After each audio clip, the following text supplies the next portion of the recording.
আলাইকুম। Primary special একটি model টেস্টে আপনাদেরকে স্বাগতম। সাত নরিহার কাব্যগ্রন্থটির কোন কবির রচনা? সাত নরিহার কাব্যগ্রন্থটি কোন কবির রচনা? এটি রচনা করেন আবু জাফর ওবায়দুল্লাহ। ২৩ নম্বর তৈলচিত্র উপন্যাসটির কার রচনা? ২৩ নম্বর তৈলচিত্র উপন্যাসটি রচনা করেন আলাউদ্দিন আল আজাদ। বিজয়া নাটকটির রচয়িতা কে? বিজয়া নাটকটির রচয়িতা শরৎচন্দ্র চট্টোপাধ্যায়। বিজয়া নাটকটির রচয়িতা শরৎচন্দ্র চট্টোপাধ্যায়। সমাস শব্দের অর্থ কি? সমাস শব্দের অর্থ হলো সংক্ষেপণ। সমাস শব্দের অর্থ কি? সমাস শব্দের অর্থ হলো সংক্ষেপণ। যে সমাসে পূর্বপদের বিভক্তি লোপ হয় না সেটা হলো অলুক সমাস। যে সমাসের পূর্বপদের বিভক্তি লোপ পায় না সেটা হলো অলুক সমাস। তিনি চোখে দেখেন না বাক্যে চোখে কোন কারক? তিনি চোখে দেখেন না, এটি যেহেতু যন্ত্র সহায়ক এজন্য এটি হলো করণ কারক। আমার গানের মালা আমি করব কারে দান বাক্যে কারে শব্দটি কারক ও বিভক্তি কোনটি? কারে মানে কাকে, অর্থাৎ অবজেক্ট, অর্থাৎ কর্মকারক, কর্মের সপ্তমী। এখানে যুক্ত হয়ে কারের সাথে এ যুক্ত আছে কারে, এজন্য এটি কর্মের সপ্তমী বিভক্তি। কোনটি শুদ্ধ বানান? এখানে চারটি অপশনের মধ্যে শুদ্ধ একটিও নেই। সঠিক উত্তরটি কোনটাই সঠিক উত্তর হবে নির্মিলিত, নিমিলিত। নিমিলিত যার অর্থ হলো মোদিত, চোখ বোঝা অবস্থাপ্রাপ্ত। বাংলা একাডেমির ব্যবহারিক বাংলা অভিধান থেকে এটা সংগৃহীত। কোনটি শুদ্ধ বানান? চারটি অপশনের মধ্যে শুদ্ধ বানান হবে গৃহিণী, অর্থাৎ রাষ্ট্রে মূর্ধন্যের সাথে দীর্ঘ ইকার রয়েছে। চন্দ্র এর সমার্থক শব্দ নয়। চন্দ্র এর সমার্থক শব্দ নয়। চন্দ্র শব্দের অর্থ হলো চাঁদ, নিশাকর, হিমকর, কিন্তু অদ্রি চন্দ্র অর্থ নয়। সুরভি এর বিপরীতার্থক শব্দ হলো পুতি। সুরভি এর বিপরীতার্থক শব্দ হলো পুতি। যিনি বক্তৃতার দানে পটু তিনি তাকে বলা হয় বাগ্মী। যিনি বক্তৃতার দানে পটু তাকে বলা এক কথায় বলা হয় বাগ্মী। একাদশে বৃহস্পতি এর অর্থ কি? একাদশে বৃহস্পতি অর্থ হলো সৌভাগ্যের বিষয়। তপোবন এর সন্ধিবিচ্ছেদ কোনটি? তপোবনের সন্ধিবিচ্ছেদ হলো তপ যোগ বন, তপোবন। চাঁদের হাট এর অর্থ কি? চাঁদের হাট অর্থ হলো প্রিয়জনের সমাগম। প্রিয়জনের সমাগম মানে চাঁদের হাট। He disguised, he disgruntled man grumbled that he's fat. The disgruntled man grumbled dash his fat. এখানে সঠিক উত্তর হবে at, অর্থাৎ ভাগ্যকে দোষ দেয়া। The mob dash dispersed. The mob dash dispersed. এখানে সঠিক উত্তর হবে আর, The mob are dispersed. Nip in the bud শব্দের অর্থ হলো অঙ্কুরে বিনষ্ট হয়ে যাওয়া, অর্থাৎ destroy at the very beginning. Bring to book অর্থ হলো মাইট দেওয়া, অর্থাৎ rebuke অর্থ হলো মাইট দেয়া বা প্রহার করা। Synonym of the word mastery. মাস্টারি শব্দের সমার্থক শব্দ নিচের কোনটি? মাস্টারি শব্দটির কোনো সমার্থক শব্দ এখানে নেই, তবে শব্দটি মাস্টারি হলে মিস্টেরি হলে সঠিক উত্তর হবে ইনিগমা। মিস্টেরি হলে এখানে হবে ইনিগমা, কিন্তু মাস্টারি হলে এখানে কোনো সিনোনিম নেই। Antonym of the word torpid. Torpid শব্দটির বিপরীতার্থক শব্দ কোনটি? টর্পিড মানে হলো অলস, এর বিপরীতার্থক শব্দ হলো অ্যাক্টিভ। কোনটি শুদ্ধ বানান? এখানে সবগুলো অপশন থেকে কোনো শুদ্ধ বানান নেই। এখানে শুদ্ধ বানান হবে sedentary, সেডেন্টারি। কোনটি শুদ্ধ বানান? সবগুলো অপশনের মধ্যে শুদ্ধ বানান হলো CUMMEMORAT, কমেমোরেট, অর্থাৎ সহানুভূতি বা স্মরণ করা, শ্রদ্ধা করে স্মরণ করা। নিচের কোন বাক্যটি শুদ্ধ? সবগুলো অপশনের মধ্যে শুদ্ধ হলো lake Chilka is in Odisha. Lake Chilka is in Odisha. নিচের কোন বাক্যটি শুদ্ধ? এখানে শুদ্ধ বাক্য হলো উই রাইট ইন অর্থাৎ কালি দিয়ে লেখা হলে রাইট ইন হয়। রহিম কল্ড মি এ কাওয়ার্ড বাক্যের ডাইরেক্ট স্পিচ হবে রহিম called me a coward এর ডাইরেক্ট স্পিচ হবে রহিম said to me you were a coward.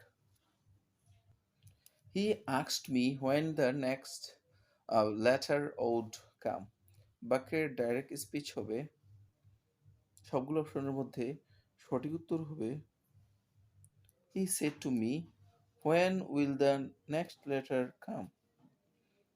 Do you know them তুমি কি তাদেরকে চিনো বাক্যের প্যাসিভ ভয়েস হবে Are they known to you? Are they known to you? Bear শব্দটির past participle হচ্ছে bear শব্দটির past participle শব্দ Oxford advanced learner's dictionary of current English 5th edition অনুসারে সঠিক উত্তর হবে BURNE অর্থাৎ BURNE হবে বরং জেন্ডার কত প্রকার জেন্ডার হলো আমরা জানি 4 প্রকার জেন্ডার এখানে 3 প্রকার হিসেবে ব্যবহার করা হয়েছে কিন্তু বাংলার ক্ষেত্রে 4 প্রকার হিসেবে নেওয়া হয় অর্থাৎ পুংলিঙ্গ স্ত্রীলিঙ্গ উভয়লিঙ্গ এক্ষেত্রে ব্যবহার করা হয় কিন্তু এখানে অর্থাৎ জেন্ডার শব্দটি ইংরেজিতে ক্ষেত্রে 3 প্রকার কোনটি সামুদ্রিকের ক্ষেত্রফল সামন্তরিকের ক্ষেত্রফল হলো হাফ ইন্টু ভূমিগুণ উচ্চতা অর্থাৎ সামন্তরিকের ক্ষেত্রফল হবে ভূমিগুণ উচ্চতা ত্রিভুজ ক্ষেত্রের ক্ষেত্রফল হলো হাফ ইন্টু ভূমিগুণ উচ্চতা যেহেতু সামন্তরিক তাহলে এর ক্ষেত্রফল হবে ভূমিগুণ উচ্চতা স্পর্শ বিন্দুগামী ব্যাসার্ধ এবং স্পর্শকের অন্তর্ভুক্ত কোণ স্পর্শ বিন্দুগামী ব্যাসার্ধ এবং স্পর্শকের অন্তর্ভুক্ত কোণ হলো এক সমকোণ a প্লাস বি এর মান 12 ab এর মান 35 হলে a স্কয়ার প্লাস বি স্কয়ারের মান কত a প্লাস বি এর মান 12 এবং ab এর মান 35 হলে a স্কয়ার প্লাস বি স্কয়ারের মান হবে এটা একটা সূত্রের সাহায্যে আমরা সহজেই করে নিতে পারি অর্থাৎ a স্কয়ার প্লাস বি স্কয়ারের মান আমরা a square plus B square একটি সূত্র ফেলতে পারি a স্কয়ার প্লাস বি স্কয়ারের সূত্র হলো a plus B whole square minus 2ab এখানে a প্লাস বি এর মান দেয়া আছে 12 আমরা এখানে 12 বসাবো এবং ab এর মান দেয়া আছে এখানে 35 এখানে আমরা 35 বসাবো 12 দিয়ে 12 স্কয়ার করলে 12 12 144 হয় এবং 35 দুগুণে হয় 70 144 থেকে 70 চলে গেলে থাকে 74 অর্থাৎ সঠিক উত্তর হবে 74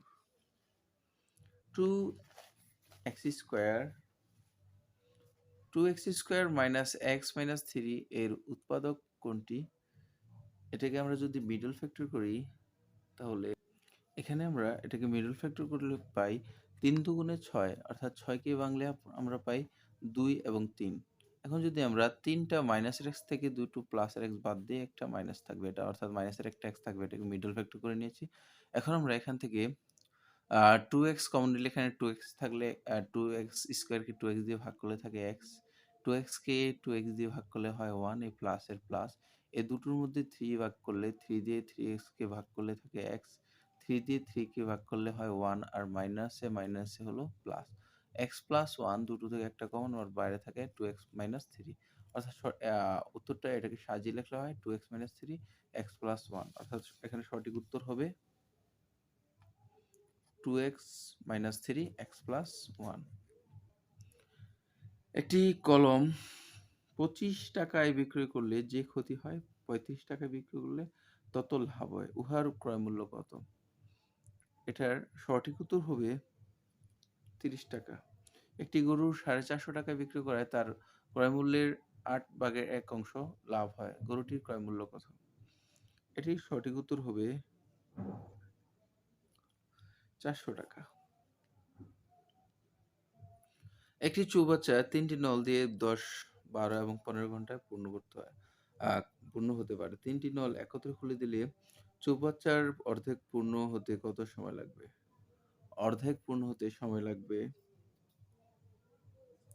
2 ঘন্টা। 30 জন লোক কোনো কাজ 24 দিনে করতে পারে।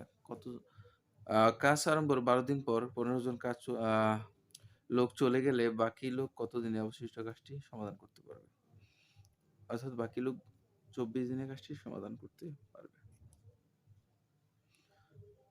করিম ও রহিমের আয়ের অনুপাত, রহিমের নম্বর অনুপাত 3:4 এবং রহিম এবং মোহনের নম্বর অনুপাত 6:7। করিম ও মোহনের নম্বরের অনুপাত কত? করিম ও মোহনের নম্বরের অনুপাত হবে 9:14। পিতা ও পুত্রের বয়সের সমষ্টি 74 এবং তাদের বয়সের অনুপাত 10 বছর পূর্বে 7:2। 10 বছর পরে তাদের বয়সের অনুপাত কত হবে? 36:16। সময় স্বল্পতার জন্য অঙ্কের সমাধান দিয়ে দিচ্ছি না, আপনারা একটু কাইন্ডলি করে নেবেন। 10 বছর আগে ক এর বয়স ছিল খ এর বয়সের অর্ধেক। যদি তাদের বর্তমান বয়সের অনুপাত 3:4 হয় তবে তাদের বর্তমান মোট বয়স কত? তাদের বর্তমান মোট বয়স হবে খ 47 বছর। তাদের মোট বয়স হবে 35 বছর। একজন দোকানদার 12 দিনে 504 টাকা আয় করলে প্রথম 4 দিনের গড় আয় 40 টাকা হলে বাকি দিনগুলোতে গড় আয় কত টাকা হবে? 43 টাকা।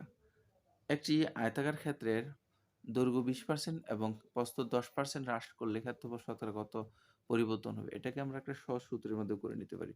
এটা হলো a + b + ab বাই 100। এখানে হ্রাস পেলে b এর মান মাইনাস হবে, যেহেতু a এর মান বৃদ্ধি হলে a এর মান 20, b এর মান হবে -10। আর এখানে 20 কে -10 দিয়ে গুণ করব আমরা। 20 কে -10 নিচে হবে 100। আমরা এই অঙ্কটা করলে হয় প্লাসে মাইনাসে -10। এখানেও একটা মাইনাস থাকে, প্লাস মাইনাসে মাইনাস হয়ে যাবে। আর এখানে 2 দিয়ে 10 কে 20 দিকে গুণ করলে হবে 200, নিচে আছে 100। 100 কে 200 দিকে ভাগ করলে ফল হয় 2। এখানে 2 আর এখানে 20, 10 আর মাইনাসের 2 হলো মাইনাসের 12। 20 থেকে 12 চলে গেলে থাকে 8, অর্থাৎ 8% বৃদ্ধি পাবে। ক্ষেত্রফল 8% বৃদ্ধি পাবে। তাহলে সঠিক উত্তর হবে 8। মানুষের ক্রোমোজোমের সংখ্যা কত? মানুষের ক্রোমোজোমের সংখ্যা হলো 23 জোড়া। মানুষের দেহের ক্রোমোজোমের সংখ্যা 23 জোড়া। একজন মানুষের দেহে মোট কত টুকরা হাড় থাকে? একজন মানুষের দেহে মোট 206 টুকরা হাড় থাকে। সিএফসি কি ক্ষতি করে? সিএফসি কি ক্ষতি করে? ওজোন স্তর ধ্বংস করে। মৌলিক পদার্থের ক্ষুদ্রতম কণা যা রাসায়নিক বিক্রিয়ায় অংশগ্রহণ করে তাকে বলে মৌলিক পদার্থের ক্ষুদ্রতম কণা যা রাসায়নিক বিক্রিয়ায় অংশগ্রহণ করে তাকে বলে পরমাণু। কোন রঙের কাপে চা তাড়াতাড়ি ঠান্ডা হয়? কালো রঙের কাপে চা তাড়াতাড়ি ঠান্ডা হয়। ডিজিটাল টেলিফোনের প্রধান বৈশিষ্ট্য হলো ডিজিটাল সিগন্যালে বার্তা প্রেরণ করে। কোন উদ্ভিদের শ্বাসমূল আছে? সুন্দরী উদ্ভিদের শ্বাসমূল আছে, যেহেতু এটা লোনামাটির ম্যানগ্রোভ উদ্ভিদ। ক্লোরোফিল বিহীন উদ্ভিদ হলো ব্যাঙের ছাতা। কম্পিউটারে কি নেই? কম্পিউটারে নেই বুদ্ধি বিবেচনা। মোডেমের মাধ্যমে কম্পিউটার ইন্টারনেট লাইনের সংযোগ হয়। রাষ্ট্র কয়টি উপাদান নিয়ে গঠিত? রাষ্ট্র 4টি উপাদান নিয়ে গঠিত। গণপ্রজাতন্ত্রী বাংলাদেশের সংবিধান প্রবর্তিত কত সালে? 16 ডিসেম্বর 1972 সালে। গণপ্রজাতন্ত্রী বাংলাদেশের সংবিধান প্রবর্তিত হয় 16 ডিসেম্বর 1972 সালে। গণপ্রজাতন্ত্রী বাংলাদেশ সংবিধান গৃহীত হয় ১৬ ডিসেম্বর ১৯৭২ সালে। বাংলাদেশের সংবিধান গণপরিষদে উত্থাপিত হয় ১২ অক্টোবর ১৯৭২, গৃহীত হয় ৪ নভেম্বর ১৯৭২ এবং কার্যকর হয় ১৬ ডিসেম্বর ১৯৭২। মুক্তিযুদ্ধকালে বাংলাদেশের কয়টি সেক্টরে ভাগ করা হয়েছিল? মুক্তিযুদ্ধকালে বাংলাদেশের মোট ১১টি সেক্টরে ভাগ করা হয়েছিল। শিক্ষা বলতে কি বোঝায়? শিক্ষা বলতে বোঝায় দক্ষতা অর্জন। শিক্ষা বলতে বোঝায় দক্ষতা অর্জন। শিক্ষকের কোন দিকে নজর দেওয়া উচিত? শিক্ষকের অনুসন্ধিৎসু মনের উন্নয়ন ঘটানোর দিকে মনোযোগ দেওয়া উচিত। ৭, ১০, ১৬, ২৮, ৫২ ধারাটির পরবর্তী সংখ্যা কত হবে? ধারাটির পরবর্তী সংখ্যা হবে ১০০। অর্থাৎ এখানে ১০ আর ৭ মধ্যে পার্থক্য হলো ৩। এবার ৩কে আমরা যদি ২ দিয়ে গুণ করি সেটা ৬, অর্থাৎ ১০ এর সাথে ৬ যোগ করলে ১৬। এবার যেহেতু এটার সাথে ৬ যোগ করে ১৬ হয়েছে, এবার ১৬র সাথে ৬ ডাবল ২ অর্থাৎ ১২ যোগ করে হয়েছে ২৮। ২৮ এর সাথে ১২ দুগুণে ২৪ যোগ করে হয়েছে ৫২। ৫২ সাথে ২৪ দুগুণে ৪৮ যোগ করে হবে ১০০, অর্থাৎ সঠিক উত্তর হবে ১০০। 0.008 স্কোয়ার এর সমান কত?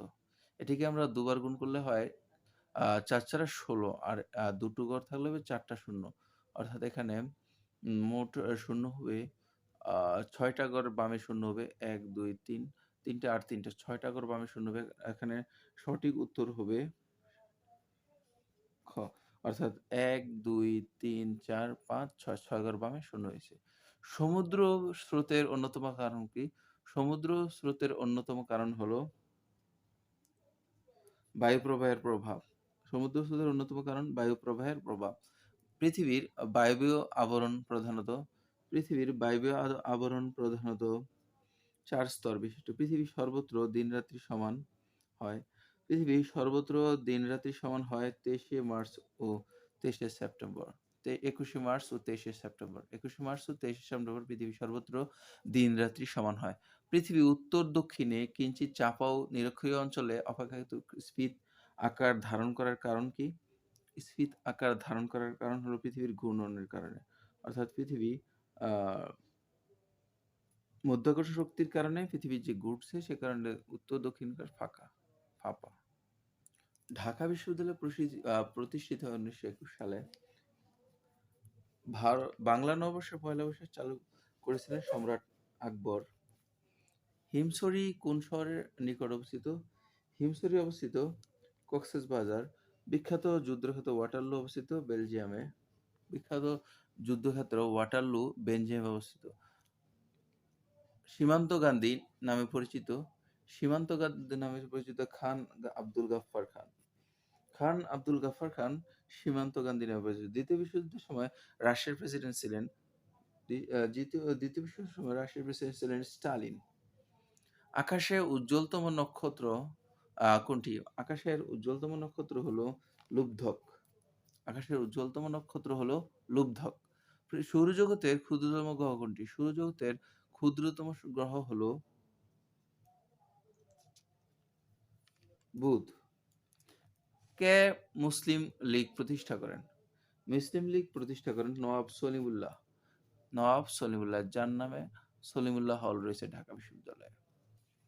স্থায়ী সালিসি আদালত কোথায়? স্থায়ী সালিসি আদালত হ্যাগে অবস্থিত, নেদারল্যান্ডের হ্যাগে। হেরাল্ড ট্রিবিউন প্রকাশিত হয় নিউ ইয়র্ক থেকে। হেরাল্ড ট্রিবিউন প্রকাশিত হয় নিউ ইয়র্ক থেকে। ব্যারোমিটার আবিষ্কার